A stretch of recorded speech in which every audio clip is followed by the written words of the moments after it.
conference. Alex Scott Samuel, Chair of the Socialist Health Association. Thank you. Vice Chair of Liverpool Wavertree CLP and proud member of Doctors in Unite. As a 50-year NHS campaigner, I'm thrilled to follow that wonderful speech from John Ashworth and 3 great speeches.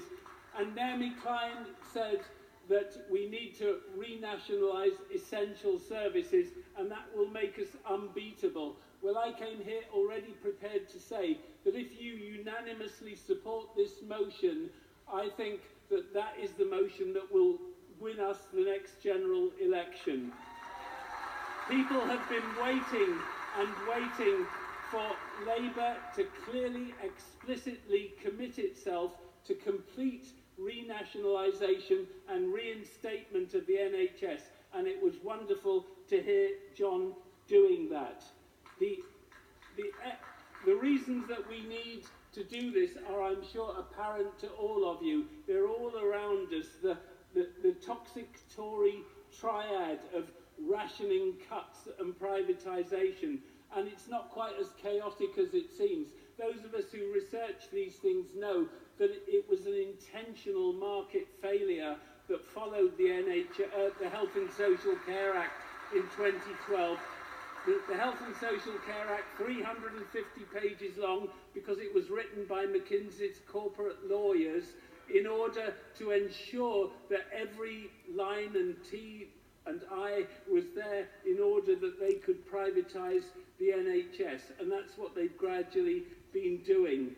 The commercial market they created failed, as we knew it would. There were avoidable deaths, for example, in the Carillion Surgical Centre in Stevenage, the terrible death of a baby in Hackney when the out-of-hours service was awarded to a company called Harmony, who replaced the committed GPs who wanted to provide that service, and a de-skilled, underfunded service let down the people of Hackney. There are many other examples, as I'm sure you know, of that intentional market failure that the Tories imposed on us. And now there is rationing all around us. I'm sure there are people in this room who have hip or knee arthritis and have been waiting far too long in pain for their joint replacements, or who have cataracts, and now you have to be practically blind before you can get cataract surgery. Once again, the bar is being raised not because of effective public health, as the Tories claim, but in order to push people who can afford it towards insurance and the private sector, as John said. And that is the worst thing of all, the privatisation. Going back to NERMI and no logo, NHS, of course, is now just a brand logo, and when you go into your GP or your hospital and it says NHS over the door, well, behind that door you could have the agents of Richard Branson or of United Health or of all the other asset strippers who are hemorrhaging our taxpayers' money that we contribute to the NHS. Because in the public health service that John and Jeremy and colleagues are going to create, any so-called surpluses are, of course, reinvested and not given to profiteers and shareholders.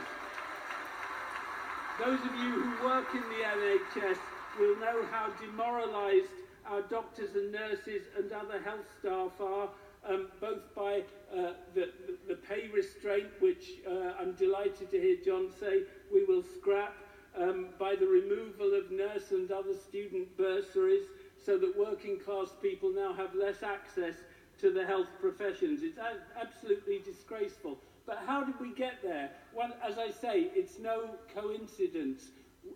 I'm proud that SHA published the research by Stuart Player, which showed that the precise origins of the 5-year forward view within which the STPs are the current vehicle, the precise origins of the new models of care and the accountable care systems that are now being imposed on us are at the World Economic Forum in Davos in 2012, when a group led by Simon Stevens, now Director of NHS England, but then Vice President of United Health, the predatory US transnational healthcare corporation, developed clear proposals for undermining public health services around the world and replacing them using these new models of care, which impose community-based de-skilled units, replacing NHS services and NHS specialist staff, and using fixed packages of care within restricted budgets.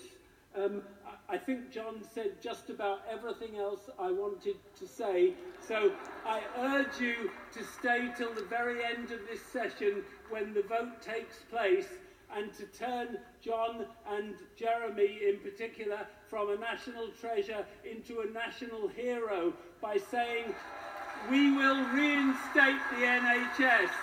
In the first weeks of a Labour government, we will bring in an NHS reinstatement bill to do everything in our motion and everything John has said. Thank you, conference. Thank you.